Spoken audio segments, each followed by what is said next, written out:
Kids Playground! Hooray! This is the Deron Harris Podcast. Here's your host, Deron Harris. Hey folks, what's up? Welcome back to the show. I'm your host, Deron Harris, and this is my program. Today, I'm talking about marriage and whether or not your marriage is your priority. And if it's not, why it's okay that it's not your priority, not your whole priority. Now, don't get me wrong, your marriage is definitely one of those things that is an absolute priority. But there are some things that you have to make a priority in order for those things in your marriage to work. And what I mean is you and your partner, you have got to be complementary to each other. Okay? That's the first part that I believe you have to start inspecting when you're doing these things. If you cannot listen, then you're going to have an issue in your relationships. Don't force anything. People force so many things, or so many aspects of their relationship until the point where it doesn't feel natural, or it feels like the passion or whatever brought you two together is wearing down. And that is where a lot of people today are starting to end up, where I don't really click with this person, or it was good in the beginning and now it's not really, now it's kind of fizzling out. So why is that? And there's a lot of different reasons, and I'm not going to go through all the reasons, but the thing that you have to remember are the priorities that make your relationship what they are. One of the first things that is one of the greatest priorities is your mental health. Okay? Now, a lot of people are like, well, what do you mean by your mental health? You gotta have good mental health in order to have a really successful relationship. And you noticed I'm talking about marriage. I'm talking about marriage, not necessarily a boyfriend or a girlfriend. I'm talking about like somebody that you've married, that you've decided to commit your life to for the rest of your life. Okay? Now, a lot of people don't take it seriously. And a lot of people have contingency plan when they get married. Now, when I got married, we just had our anniversary a couple of days ago. And that's why I'm actually doing this podcast, because I had to sit down and ask myself, what are the important things of my marriage? What am I willing to do in order to make sure that my marriage lasts? Because, I mean, I hear stories all the time. People married 3 years, 4 years, they don't get along anymore, and all of a sudden the marriage is over. 4 or 5 years and the marriage is over. I don't want that. I really don't want that. So for me, I had to sit down and explore what I could do in order to do my part in our relationship. So we all know that communication is huge. So we make it, it is a must that we conversate with each other.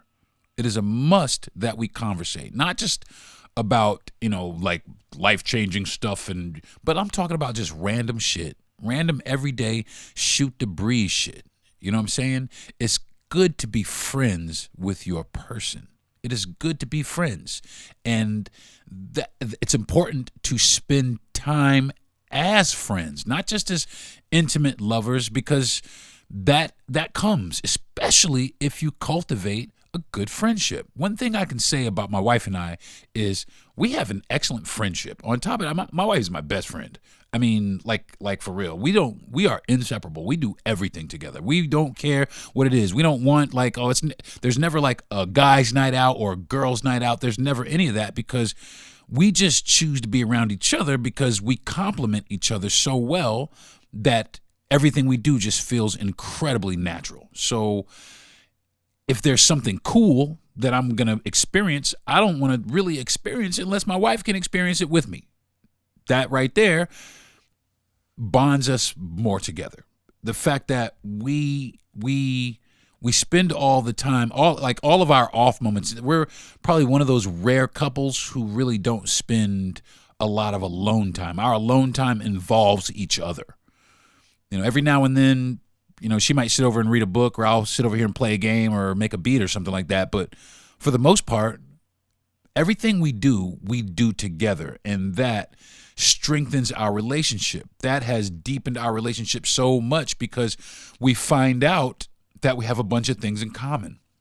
And that's one of the things that is super important, is having things in common. I mean, I don't care what happens in your relationship. You have to have things in common in order to be able to have some sort of validity to your relationship. If you don't have any things in common, it's going to be hard. I mean, people, sexual compatibility, in my opinion, is bullshit, because people fuck strangers.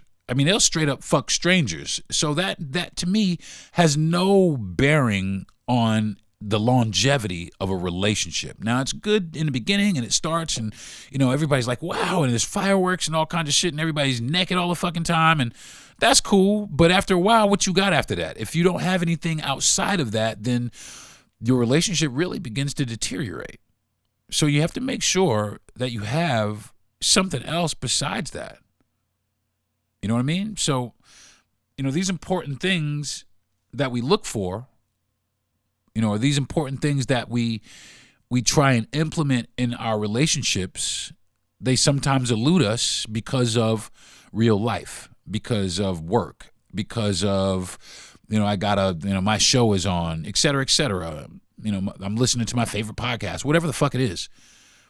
Sometimes our relationships take the second chair to things in life. Now, that is not good.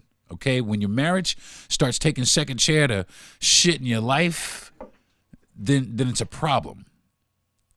You know what I mean? You have to want to do something about that. You have to want to break away from your life to preserve your relationship. And really not the other way around. You don't want to break away from your relationship to preserve your job. You don't want to do that, because at the end of the day, your job really doesn't give a fuck about you.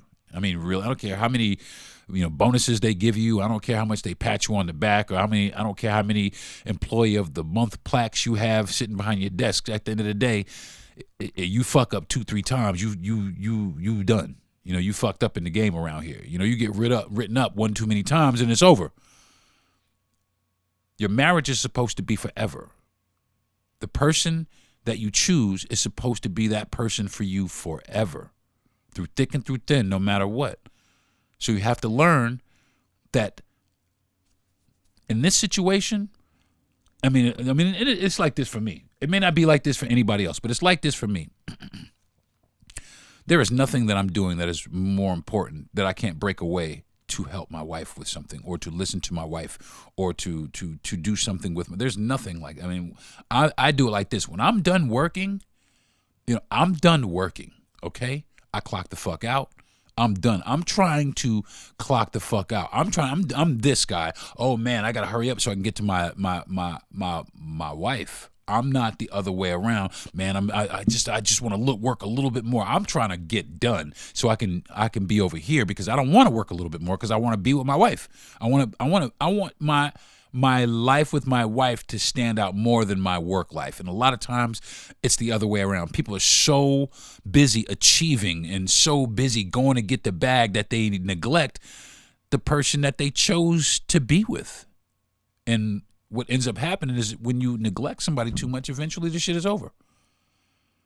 I saw a post the other day. It was a pilot. I don't know if anybody saw it, but it was on social media. It was a pilot.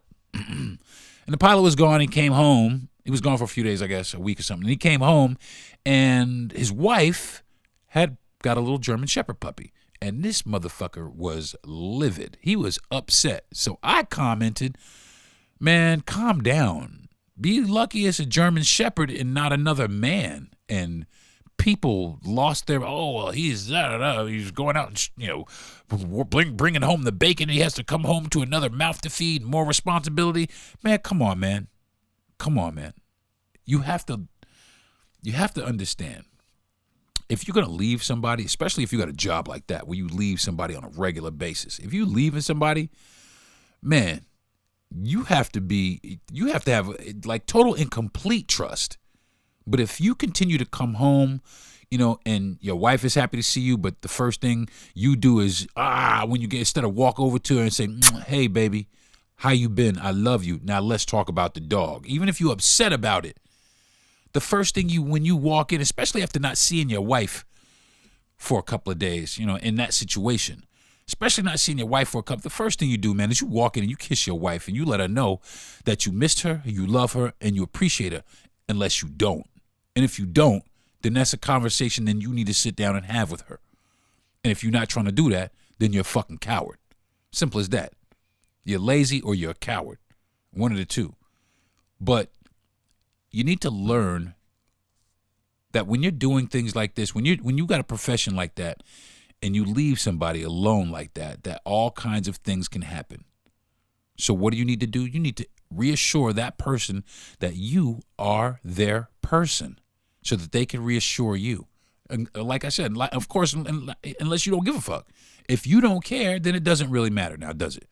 But if you care, it's very important for you to show these people that you care, or show your person that you care. Show them that you care, that when you're gone, you think about them, or when they're gone, they think about you. Show that. So when they come home, if there's something like a dog, maybe you don't like dogs and they got a dog anyway, well, you got to look at it like this. Maybe this person is lonely, and instead of bringing home something that they're not supposed to, they just went and got a dog. You know what I'm saying? When you gone, it's my dog. Maybe I'll take care of the dog. You don't even got to take care of the dog. You know what I'm saying? But I need something to occupy me while you're not here. You know what I'm saying? So it gets to be a little touchy, man, especially like, especially when you have people that are like two ships passing in the night. And I'll tell you what, that kind of hits close to home for me, because it was a time where I was working in restaurants a lot. I worked in restaurants a lot. My wife, she works 9 to 5. So I was working nights and weekends, and she was working 9 to 5 and off on the weekends. And it really was like two ships passing in the night, and we never had a full day together. I never had a full day with my wife. I always had to, get dressed for work, at like 4:30, 5 o'clock. We could get up and go do something, but I always felt like I was rushing and I didn't have no really good time and with my wife. And I would try to, opt for time. Oh, we really need you at the job. Yeah. And I would fall for that shit. And I would put my wife off. And this is before we were married, but it got to the point where it just was like, look, man, either you have to start being present in this relationship, or this relationship is going to find another relationship. She's going to go find somebody else that could be there with her. That's going to be there 9 to 5. And when she gets off, and they're off on the weekends too. That's what I'm talking about. That's the things I'm talking about. But fortunately for me, my wife is really literally my ride or die. She's my best friend. And she always, it's okay. You know what I mean? And, she would come up to my job. She would come there and sit at my job. And after a while, I'd be like, look, man, just to spend, I have to have some time off. So I would talk to my boss. I talked to my boss, and they tried to give me a big deal about it. HR, we really need you. You know what? My family needs me. My wife really needs me. You know what I'm saying? And what do you need from me? You just need me to stand here and make sure people don't get so drunk. That's really what you need me for, to cash out some people at the end of the night. Make sure, everybody is, get home in order. That's all you really need me for. You don't really need me. My wife really needs me. Which brings me, you have to be there. You have to be there emotionally. You have to be there. You have to be connected enough to this person to be able to recognize when you're needed emotionally, physically, and in any capacity that you're needed in. You got to be able to figure it out. You got to be able to say, I have enough compassion and enough patience to sit down and hear about what is problematic, or what this person is having a problem with. My wife and I, not too long ago, we had a fight. And we had a fight over something very, very simple, which was perception. We had a fight over perception, what she perceived that I was doing, which I wasn't. And I really didn't even know what she was talking about.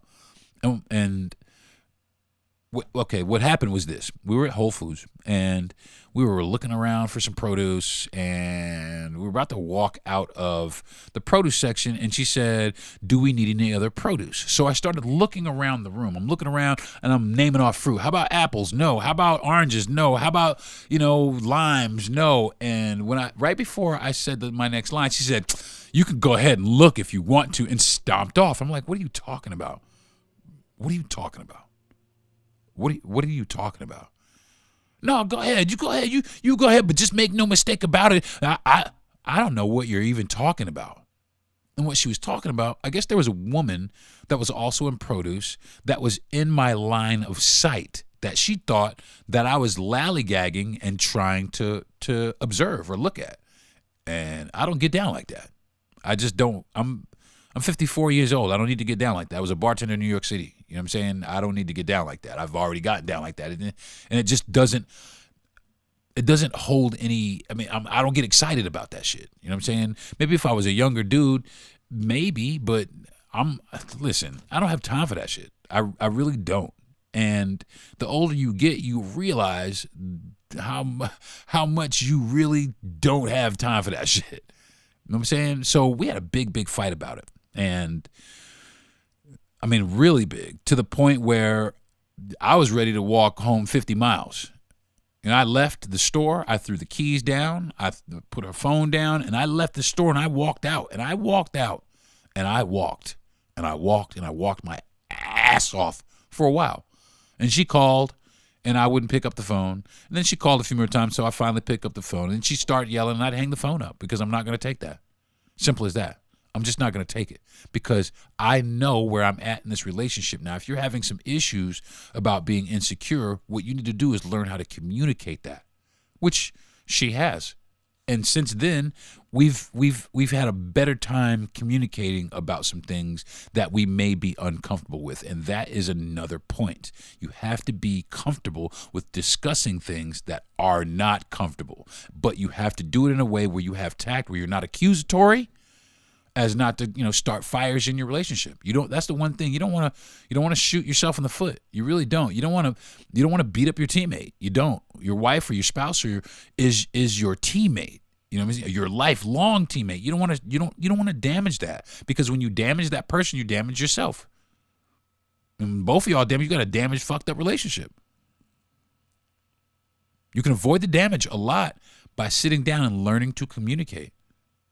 Especially on a level where you're not yelling at each other. You got to be able to listen. You got to be able to listen without cutting someone off. Listen completely. Because if you can't listen completely, I guarantee it, you're missing something. You're missing something. You got to be able to listen. One of the things that makes life so fun is that we all have different interests. The Delightfully Different podcast explores people who live life differently. I'm your host, Lexi Papadopoulos, an award-winning radio veteran. Whether it's a career, hobby, lifestyle, or kink, let's discuss it in a non-judgmental way. Some interviews include a furry, a drag king, a mermaid, and an animal communicator. Coming up, I'll speak with a shaman who has psychedelic retreats in Peru and paranormal investigators. Learn about lifestyles you never knew existed with the Delightfully Different podcast. Now, back to the Deron Harris Podcast. Yo, what's good, folks? Welcome back to the show. Talking about prioritizing your marriage. How to do that. How do you prioritize your marriage? Well, I got 20 things. I have 20 things that you can do to prioritize your marriage. Number one is check in, man. Check in with your person. Set aside some time to discuss your relationship and how you both feel about it. That is imperative. It's super key. My wife and I, we do it at least once a month, and it's kind of impromptu. We don't sit down and schedule time to sit down and talk about our relationship. We just let it kind of come out. If we're sitting at dinner or we might be watching TV, we just make sure, are you good? Is everything here good? And we just sit down, maybe have, 15, 20 minutes about how we feel about it, where we're going, and how we feel about where we're going. Number two, shared goals. If you can work together towards something common, like something financial, some sort of career goal, or even something personal, if you guys can work on that together, something shared, then that bonds. That makes your person feel like you put their needs like ahead of everything else, and that's the thing that deepens bonds. Number 3, quality time. Dedicate uninterrupted time. Now, we all know that. Take your phone, you put it away, put the video game away, stop watching makeup videos, and sit down. Turn the TV off. My wife and I, we like to go sit out on the front porch and we talk. We are always sitting out in the front porch. We make sure we do that because it does. It most definitely does. It helps us connect, and that's what we really want, is just connection. Physical affection is number 4. Show affection. Laugh. Hug and kiss and, grab ass, grab and pinch titties or whatever you want to do, blow in somebody's ear, kiss your person. So many people are, when's the last time you stuck your tongue in your person's mouth? Huh?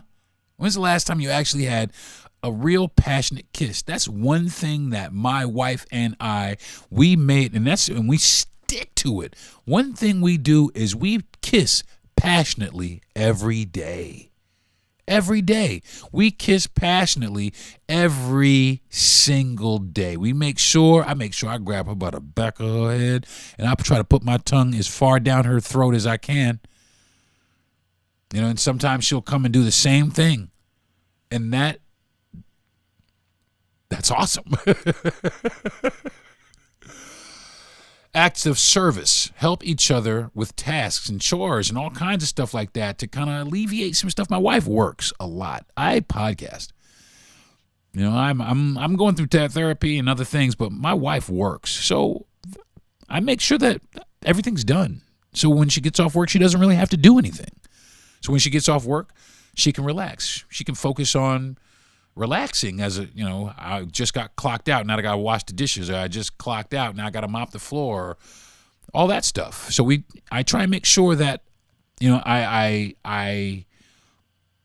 provide her some sort of help. You know what I mean? Surprise gestures. You can plan things that she doesn't know or he doesn't know. Plan stuff out, because that right there, that puts smiles on people's faces, and it's good for the soul to have something that's a good surprise. A good surprise is always good for the soul. Open communications. Be honest and open with each other about your feelings. That is huge. You have to care. You got to be able to say it too. You got to be able to tell your person what your problem is. So many times, what's wrong, girl? Nothing. Don't do that. That's the worst thing you can do in any relationship. Hey, man, what's wrong with you? Nothing. That's the worst thing you can do. Nothing. If something is wrong, you motherfucking right something is wrong, and this is what's wrong. Now, you ain't got to be all militant about it, but you definitely want to tell your partner when you're having problems. That's how you resolve things. That's how you come to resolutions about things in your relationship. That's how you come to solid resolutions. Not just like, we're going to just end this for the night, but then, in a couple of weeks going to revisit this. You don't want to do that. You want to squash anything that comes in. You want to squash it out. And the way you squash it out is A, you be honest about your feelings, and B, you open up, and C, you listen. Okay? Shared hobbies. Find activities that you both like. If you like to roller skate, go roller skating. If you like to, me and my wife, we drive around the country. We like to drive around the country and look at property and, just the countryside. My wife and I really love to do that. We do it all the time. It's her and I. We do it every single weekend, as a matter of fact. We're actually trying to find a piece of property, so we've been doing it a lot more lately, but we like to drive the countryside, and we stop at little farmers markets and maybe a little flower field, and we sit and we continue to talk. Have you noticed the theme of this is communication and talking? Because really, that's really all it is. That's how you prioritize, is you make it your priority by putting everything else second. Everything. I don't care what it is. Second. I got to meet a deadline at work. Yeah, second after my wife. Date nights. Date nights. Date your wife, okay? When people get married, they stop dating. And when you stop dating is when that's the beginning of the end. Never stop dating. You know, I date my wife. Date your wife like you trying to get the for the first time. That's how I do it. That's exactly how I do it. I'm trying to get it every day like I just met her. What's up, girl? Where you going? Every day I'm at my wife. You can ask her every single day. I try to treat that woman like I just met her and like I'm trying to show her the greatest time in the world every day. And because of that, we rarely fight. We do fight, and I'm not going to say we don't fight, but we rarely fight. Because A, we communicate a lot, and B, you know, yo, where you going? You looking like that with them pants on. Yo, why don't you come here and take them off for a minute? And that's how we get down. We travel together. We adventure together. You know, we share responsibilities together. That is a huge thing. Share the responsibilities. You know, if somebody's got to pay some bills, you know, be involved. Don't just sit idly by, oh, yeah, okay. Be involved. Be involved. Be there, and this is a big one too. Number 13 is be there emotionally. Support each other emotionally. There's going to be times in your relationships where both of you you've just crumbled. You know, I'm a prime example of that. I go to therapy and I take medication for anxiety and depression. I say that a lot, but it's the truth. But my wife is man, she is emotionally supportive if I've ever met anybody in my life. And because of that, I'm emotionally supportive to her. Anything she wants to do, I support her. Let's see. Number 14, personal growth. Encourage and support each other's personal development and growth. If she's like, I want to go to school, you know, yeah, girl, absolutely. How can I help you? You know, you'd be surprised. So many people, when somebody try to better themselves, people get jealous. People get jealous. Oh, you're trying to leave me. You're trying to do something without me, so on and so forth. No, I just want to be better. I just want to do some other things. I want to learn some stuff. Be open to that. Be nurturing of that, and they will appreciate that. And that's the truth. Number 16, celebrate milestones. When something happens that's like huge. My wife got a bonus not too long ago. Now it gets bonus all the time, but I made a big deal about it. And oh my goodness, and we went to dinner and so on and so forth, and I rubbed her back and blah blah blah blah blah, and you know, she really appreciated it. And because of that, she's always excited to tell me things about work, and I'm always excited to listen. A lot of people, I don't want to hear about what happened in your day, but I do. Actually, I want to hear what happened during the course of your day. Now, my wife works from home, so I pretty much know what happens during the course of her day. But it's always nice to sit and talk about it.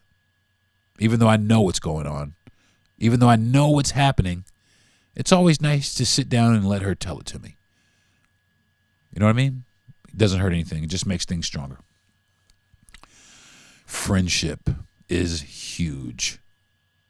Spend time together as friends. That is a big deal. Make sure you spend, your wife, my wife, she's not just my lover, or she's my friend. My wife is my friend.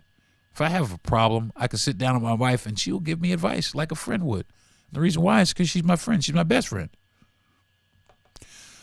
Respect each other's boundaries. That's another way you prioritize your relationship, by respecting each other's boundaries and need for alone time and space. Now, me and my wife, we're a little different because we're always together. We're pretty much inseparable. We are joined at the hip most days. But some people need their space. And you've got to be able to grant them their space without thinking that the world is coming to an end. A lot of people think that just because their partner wants to spend some time alone, that they're angry or they're not pleased with them for some reason. And a lot of times, some people just don't. They just want to be alone. They want to think about certain things to help themselves. And there's nothing wrong with that. We have to be supportive of that. Number 19 is learn to forgive. That is big. Learn to forgive. People fuck up all the time. People fucking up. Now, there's one thing. If you cheat, I mean, I'll forgive you, but this shit is over, okay? And it should be. If you cheat, that's what I'm saying. If you cheat, then there was problems in the first place that you should have spoke up about it. And the fact that you didn't speak up about it, you know what I'm saying, that makes it so that we can't do this no more, okay? Because you had every opportunity to speak up and tell me what the problems in our relationship were. You were lonely, or you felt that I was being disrespectful, or, you know, whatever the case may be, you just, you know, fell out of love. Whatever it is, those things need to be communicated, because the last thing you want to do is be in a relationship where you're betrayed, because that just hurts you. That hurts that person. And for me, the last thing I want to do is hurt a person that I loved. You know, I mean, especially if it wasn't their fault, if it was me. So, what can you do? What can you do? Those are all things that you can do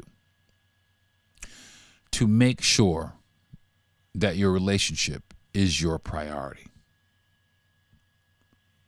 But I will say, to me, and I've already said it, the number one most important thing, well above your marriage, is your mental health. And the reason why is because mental health is good and it fosters clear and effective communication, which is essential for healthy relationships.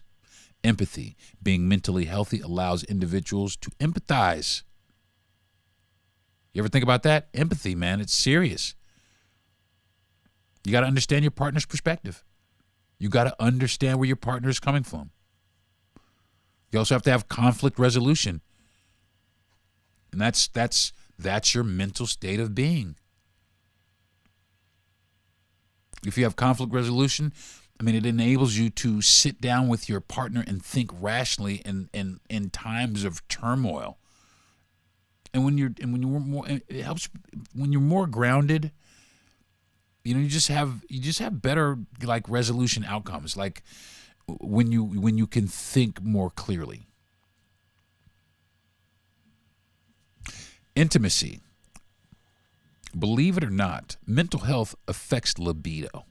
It really does. We know it affects emotional connection, but it also affects intimacy. Some people don't feel pretty. Some people feel inadequate. You know, and there's a lot of guys out there that they feel inadequate. They feel like they don't pleasure their partner.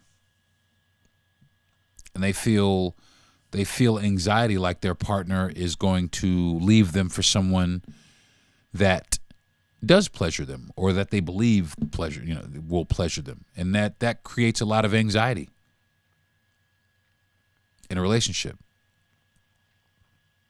But you have to understand this person chose you. Okay? You have to stop flying off the deep end, and you have to understand that there's always going to be somebody that looks better than you, and you have to be okay with that, and you have to trust that. And you also have to know that people are going to look around. People look around. There's people in your line of sight that you can't help that walked in front of your line of sight. There's attractive people everywhere.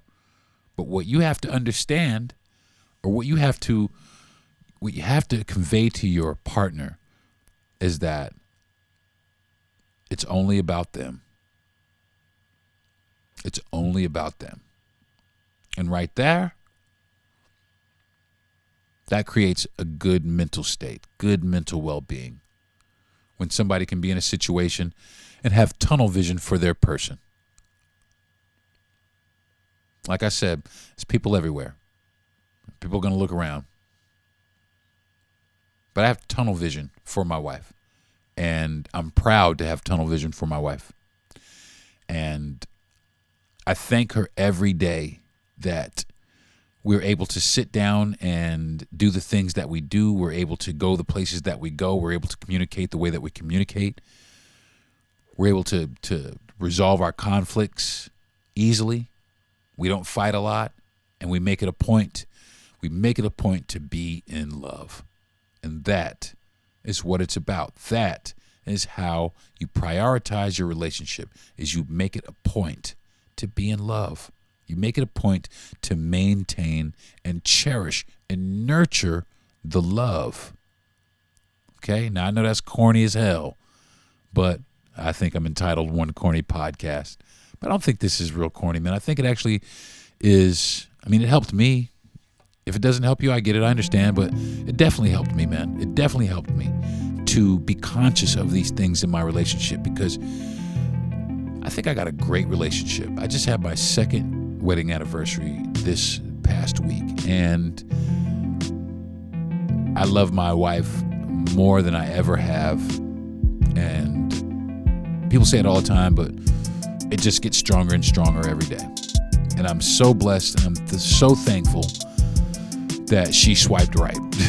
So I think that's going to do it for this episode of the podcast, folks. Get with your person, man. Get with your person. Look them in their eyes. Tell them that they're important to you. Kiss passionately every day. Laugh and joke. Tell them how you feel. And I guarantee you, your relationships will be one of the relationships that will last the test of time, I promise. All right? I want to thank my parents for having me. And I want to thank my wife for giving me the most magical relationship I've ever had in my life. And it is a relationship that I will work tirelessly to preserve. I want to thank my best friend, Jessica Yandel, for putting me up to this. I want to thank Gentry Thomas for giving me the platform to do it on. And I want to thank everybody who has listened to my podcast, who isn't listening anymore, and the people who have not listened yet. Thank you very much. I appreciate you, and I will see you next week at the Deron Harris Podcast. All right? Peace. You've been listening to the Deron Harris Podcast. Subscribe to the show, give a good rating, and everything you need to know is at DeronHarris.com.